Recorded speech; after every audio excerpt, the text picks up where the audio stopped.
Previously on movie Criticisms, the evil Luke Lixar has had our hero Evan trapped in a tree puppet. Fortunately, Evan was able to escape by melting Luke's heart. And no, his heart didn't stay warm for long. So after breaking free, Evan tried once again to use his magical crocs to transport him back home. We aren't sure where they took him though, so will we find him? Let's find out.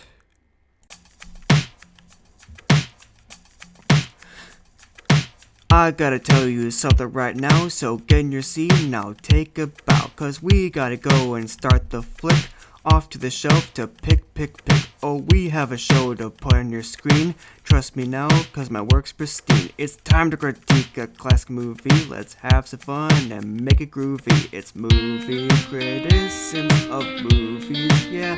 I said it's movie criticisms of movies, yeah. I said it's movie criticisms of movies, yeah. I said it's movie criticisms of movies, yeah. I said it's...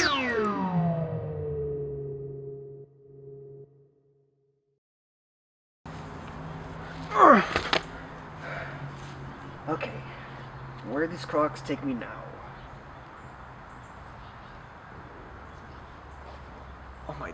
Oh dear.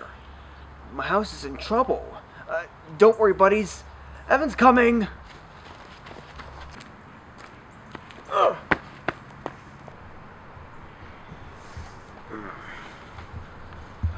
That hurt. Huh?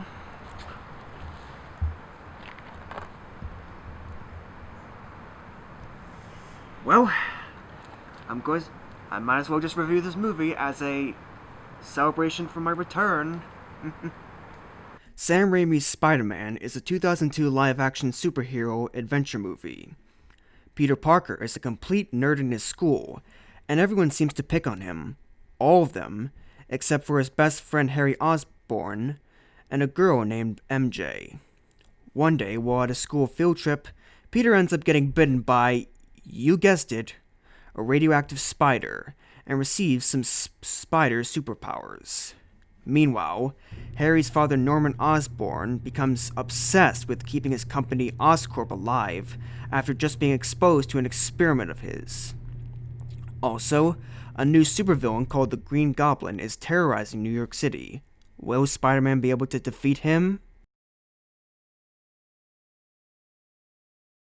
Now, to me, one of this movie's biggest strengths is its amazing ability to use the golden rule of film, television, and video: show, don't, tell.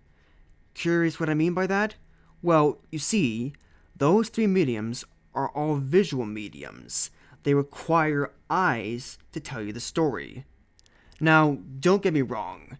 It's perfectly fine to include dialogue in your scenes, but if you prefer to tell your story using words instead of pictures, then you can just write a book or make a radio drama.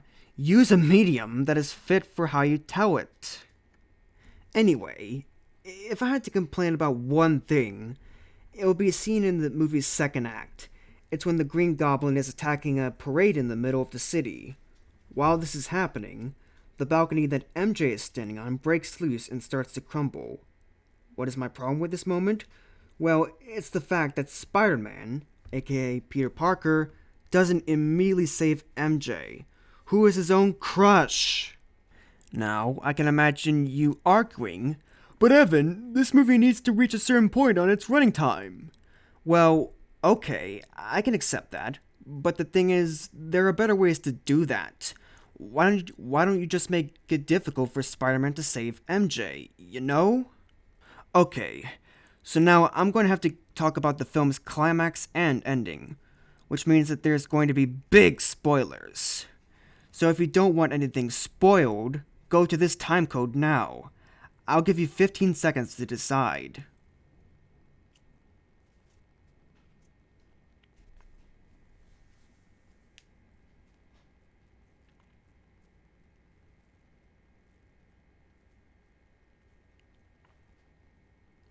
Alright, moving on. The movie's final battle happens on a giant bridge. The Green Goblin has MJ on one side of his body, and a bunch of children on a sky bus on the other. forcing Spider-Man to make a choice. Spider-Man can't decide though, so the Green Goblin lets both of them go. After saving MJ and the bus kids, Spider-Man goes after the Green Goblin. In a violent struggle, Spider-Man is able to overpower the Goblin until he reveals himself to be Norman Osborn. While Norman is pleading to Spider-Man, he tries to kill the superhero with his flying machine.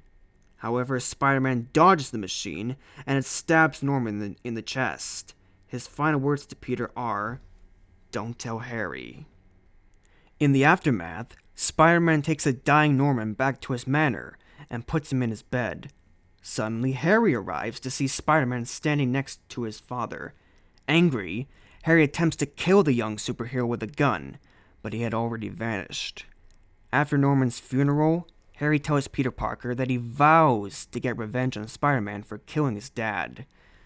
Peter also turns down MJ's pleads for him to be her new boyfriend to protect her. I personally didn't see the climax coming, but I actually love what happens after the climax more than the battle itself. Harry and Peter will eventually become rivals, even though Harry was Peter's best friend.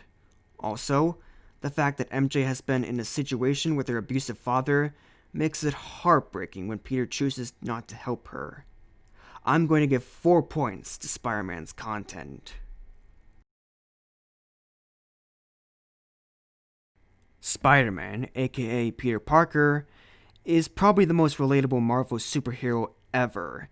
He's a total nerd in his class, but he still keeps his cool. However, Peter is capable of picking up a fight if he needs to. It's these complex traits that make Peter so identifiable. MJ, Peter's crush at school, has some of the most believable and cutest romances I have ever seen. Their chemistry shines because of how they talk and how they share their own background and ideas. Although, I don't really like how she wants to become an actress when she grows up because, well, we've seen this so many times before in other stuff. The Green Goblin, aka Norman Osborn, is one of the most complex non-MCU Marvel villains ever. I personally think that his character depth mainly comes from his actor, which I will talk about in the acting section. Spider-Man also features some awesome supporting characters too. My personal favorite has to be J. Jonah Jameson, who steals every scene he's in with a snappy personality. Another one is Peter's Aunt May, who is just plain sweet and has a voice that's soothing to my ears. I'm going to give 4 points to this movie's characters.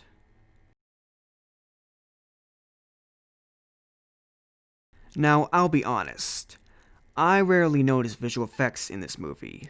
This has to be the Marvel movie with the least amount of visuals. Now, some of the visuals don't hold up very well, but for the most part, I barely notice them. Unfortunately, I'm gonna have to give just 2 points to the visuals.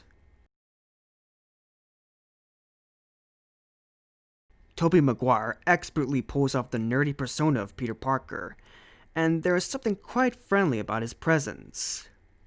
Now, many people say that Willem Dafoe as the Green Goblin is the movie's standout performance, and I have to agree. Dafoe is perfect because he is not only insanely flamboyant as the Green Goblin, but also gives Norman a sense of complexity. J.K. Simmons plays J. Jonah Jameson, and he is outstanding. It's really hard to play a mean and grouchy character without being too unlikable, but Simmons nails it because of his witty timing and snappy delivery. I'm going to give 5 points to Spider-Man's acting. The musical score, which was composed by Danny Elfman, has been praised for the Spider-Man theme. But in all honesty, I rarely noticed it in basically all the other pieces of the score. I'm sorry, but I just find it too forgettable. Its only ambition is to just be there. I'm afraid I'm going to give 2 points to the music. In conclusion, Sam Raimi's Spider-Man is a delightful ride that knows how to engage us with its images and has so many entertaining, interesting, and relatable characters. it's a definite recommend if you love superheroes. The 2002 Spider-Man has received a total of 17 points out of 25, which means it's a celebrity with a smelly breath. So, have you seen the 2002 Spider-Man movie? If not, do you want to or not, and why? Let me know in the comment section below. Also, what is your favorite superhero? Also tell me in the comments below. And if you enjoyed this review video, then feel free to like, subscribe, and/or share. Aw, come on, you stupid TV. Just get working. Ah, there we go. Whoopsie. Now to watch the best movie ever made.